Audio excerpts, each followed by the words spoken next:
Kirk Cousins, ladies and gentlemen, quarterback for the Minnesota Vikings, joining us here at Omni Viking Lakes Hotel. What was your weekend like with no game to play?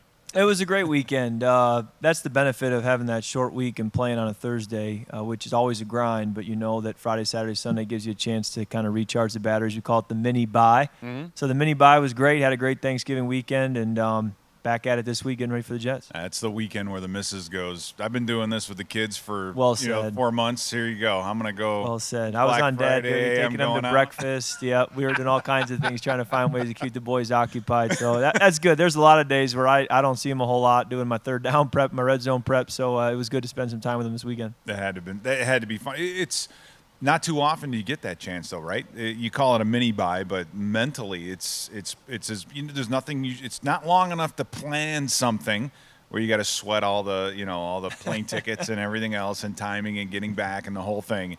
It's just stay at home. Right. No, there are very few days where you can just be and enjoy the time off. I mean, if I'm here, I'm working. So.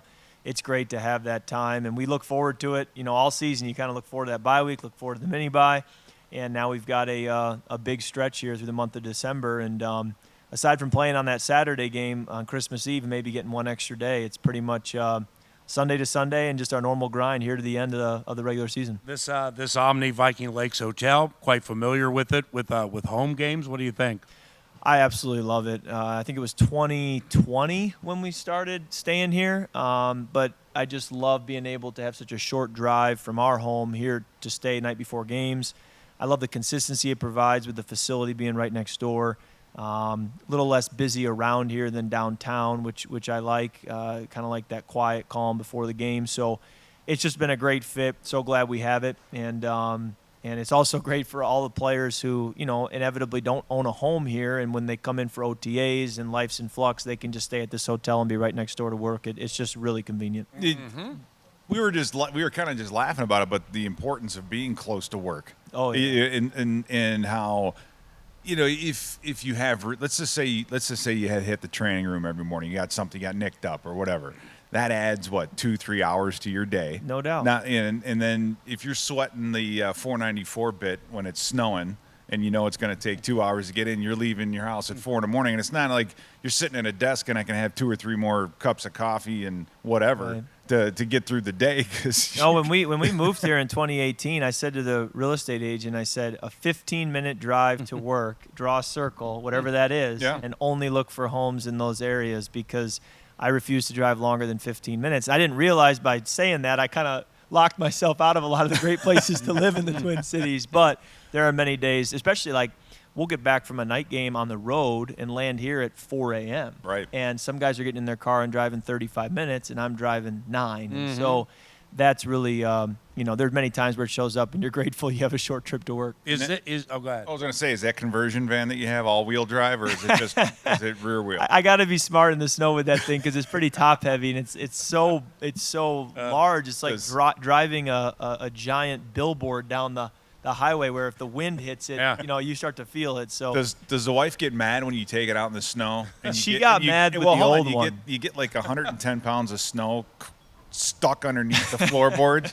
and then you pull it in the heat of the garage, and then it just dust everywhere. Yeah, that's inevitable. I always come back for OTAs in the spring, and my garage needs to be swept out because it's just covered in dust after snow melted. And you've driven in snow. I mean, whether it's the D.C. area, Virginia, Michigan, or here, right. It's just a little different here, man, because it's like it comes down faster, or they're more people know how to deal with driving in snow. But sometimes that breeds a little too much valor being the better part of discretion, and they go a little fast. People are impressive, though, with the way life just goes on here. I mean, in some places, obviously my wife's from Atlanta. If they get, any frost, the town just shuts down. And the other day, it was maybe 2 weeks ago, and we got our first real snowfall, and it felt like there was some freezing rain. The roads were pretty slippery. I was surprised at just how slippery it was. Mm-hmm. Life goes on. I mean, the preschool that our boys go to was open. Everything was open. The roads were packed. So here we just are a little more hardy and find a way to keep going. Outdoor recess for the kids unless it's below zero. Well said. Exactly. We just packed up the car today with coats and boots, and it's just expected. You're going to go outside. Have you heard from your dentist? You mentioned on Thursday. You have. About the grills. So my agent. Did you get a quote? Well, my agent got a lot of emails from dentists in general. including one from Canada. I'm out on this one. Who I'm said- in on the chains. What's up with the grills? Well, after I've post seen game, Boyd. I've seen JJ. We haven't seen Kirko. post game on Thursday night when we were eating the turkey leg, they asked me about the chains and all that, and where do we go from here? And I just said it might be a grill. Justin had his grill in that Yeah. was preventing him from being able to eat his turkey leg. So I said maybe that's the next step. And I said I'll have to call my dentist. So there were many dentists who actually reached out to my agent and made themselves available to make grills for me. Wow. And then my personal dentist in West Michigan in Holland emailed me and said, I've got a Christmas present coming your way. Yeah. So Oh my goodness. that's kind of TBD. I haven't even taken the time to get back to him and set it up. But What about Dad?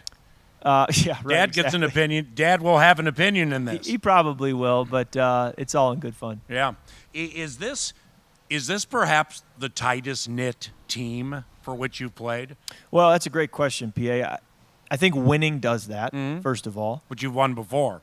Well, I would say when we were 500 the last couple years, or hovering around 500, and we had some tough losses, some close losses, I found myself saying, this is a really, really good group. Team chemistry, locker room, belief in one another, having each other's back, because through the downs, nobody flinched, nobody pointed fingers. People just stayed the course and kept working and were great people and great teammates. Now you see it a little more, the laughing, the fun, because we're winning. But the great locker room, I think, has been there, and it is a great group. And so I'm just grateful that after a couple tougher years, we've been able to kind of see the fruit of that now in 2022. The group that's in front of you, Darrisaw obviously has been playing well, but Ezra Cleveland has really stood out, I think, in what I've seen. And talk about having him in front of you. You have Ingram, the rookie. He's given it everything he's got. He's actually, what I like about him is how aggressive he is in the run. I mean, he'll hit you. Sure. But for Ezra Cleveland, do you think he's elevated his game to being one of the top guards in the NFL? Well, I just feel really good about our group. I think it's a big reason why we're 9-2. I think Ezra's done a phenomenal job and really has since we threw him in the fire in 2020. We had some issues at guard and we were trying to figure out who should go. And Ezra we drafted to be a tackle, and we were excited about his future at tackle, but sort of out of just a need-based decision, we threw him in at guard and never looked back. He's just been phenomenal for us. Like you said, Christian has really come on, taken a big step. I think Garrett's playing his best football of his career in his fourth year. Brian O'Neill called that. Brian said in August before we played a game, we were sitting in the cafeteria, and he said, Garrett's going to have a really good year. I just think he's had a great camp. He's really doing a great job using his hands, and he's going to take another big step, and he has. And Ed, obviously, is a rookie. There's so much to learn, but he's handling it really well and keeps getting better every week. And Brian O'Neill has, been so consistent now for several years. I think this is year 5 for Brian. Just been phenomenal. And that's a group that, when you go out there, you keep those guys healthy. We feel really good about what they can bring. And old Blake Randall had to step up, That's nationally televised. Belichick, Right. awful loss. Yeah. That's a big spot. He came through. Yeah, Judon. he really came through. He really came through against Buffalo. When he came in a lot of big plays in the fourth quarter and overtime, a lot of drop back passes, and he held up against Von Miller and some of the better players in this league are on that defense. So really pleased with the way he stepped up, and I think you have to have that depth at tackle and at guard. As injuries are inevitable, whether it's for a stretch of a game or for a stretch of a season, you need guys who can go in there and the moment's not too big for them. In the Patriots game, when I watched it back, Thielen looked as spry. He just looked as spry as he has all year. 10 targets, and it's not like he was limping along the other games, but nevertheless, he just looked like he had more pop in that Patriots game. Well, he got more opportunities for whatever reason, and he made the most of them. So, our offense is, I think, at its best when we're able to certainly get Justin involved, but also spread the ball around and get Adam involved and KJ and TJ. And so I love when our passing game can kind of be an equal opportunity distributor to a lot of different players, with certainly Justin, leading the way. Kirk Cousins, quarterback for the Minnesota Vikings, with us 9 to noon. When the head coach, Kevin O'Connell, says, be your best when it's required, what does that mean to you other than just literally taking it for what it says? Well, we go back. I remember when, Sean McVay used to say that back in 2015, 2016 to us, and he referenced John Wooden a lot in the Pyramid of Success. And John Wooden said that, when you reach the top of the pyramid, that he referred to that as competitive greatness. And that's what we're all striving to achieve is competitive greatness. And one of the ways to define that is being at your best when your best is required. And this league tends to demand that of you to have success. You're going to inevitably fail. You're going to make mistakes. Everybody in this league is difficult and is going to put you in a tough spot. But those moments where you got to be at your best and you've got to deliver, if you can be at your best, that's usually where, the season's then going to go your way. And I think that's, in a roundabout way, what I like most about it is there's an understanding you're not always going to be at your best. Can't be perfect. Well, you know what I'm saying? You can shoot for it, but it's hard to be perfect. Right, and I mean, you've been through a lot of situations in your careers, and sometimes the pressure other people are feeling, they'll heap it on you because their best is required and it's not coming through. Not you, but somebody else. And it's just an understanding we're not always going to be at our very best, but when we need to be, get there and we will prevail. That's certainly the goal and what we're chasing and what Kevin preaches to us. And I always believe from a coaching standpoint, you get what you emphasize. And so when a coach emphasizes something and talks about it from April, May, June, all the way through August and September, you kind of beat it into your players' heads in a good way such that you start to get what you emphasize. Your involvement in the offense, and this is just me watching pre-snap, watching everything else, it has been expanded. Not necessarily that you don't, you're learning more, so to speak, but your signature, your hands, you're in charge. It's like it seems as if they're asking a lot more pre-snap, post-snap, and you're responsible for looking for this and looking for that look and doing certain things when you see those. Has that been fun for you, in the fact that you're learning more about the game, the system? I mean, this is his first. My question is going to lead into, you going to coach when you're done? Because guys that love that part of the game usually want to carry that on when they're done playing. Well, this system we're running this year is a different philosophy from the one we ran 19, 20, and 21 for the last 3 seasons prior. So when I was in Washington, there was a little bit of elements from this system in 22 back then, although it's evolved.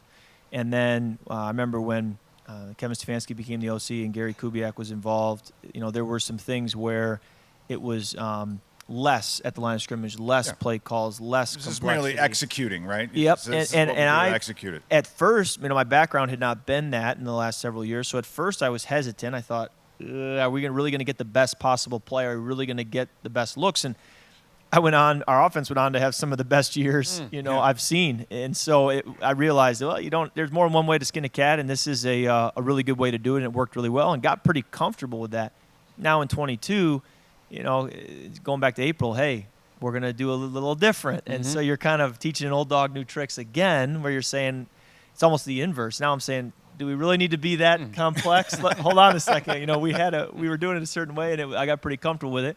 And so since April, it's been this process of getting comfortable with that way of doing things and how we operate. And I did feel that on Thursday night, it got a little bit more comfortable than it had been, and I thought that was an encouraging sign. But every time you step out there, practice or game, you get a little better, get a little stronger with operating the system. But yes, it is a little more complex. Thanks for coming by, and good luck against the Jets. Absolutely, guys. Thank you. Great to be on. Kirk Cousins, quarterback for the Minnesota Vikings, joining us at Omni Viking Lakes Hotel. Thank you. Appreciate it. Thank you, Jeff, Bob, everybody else.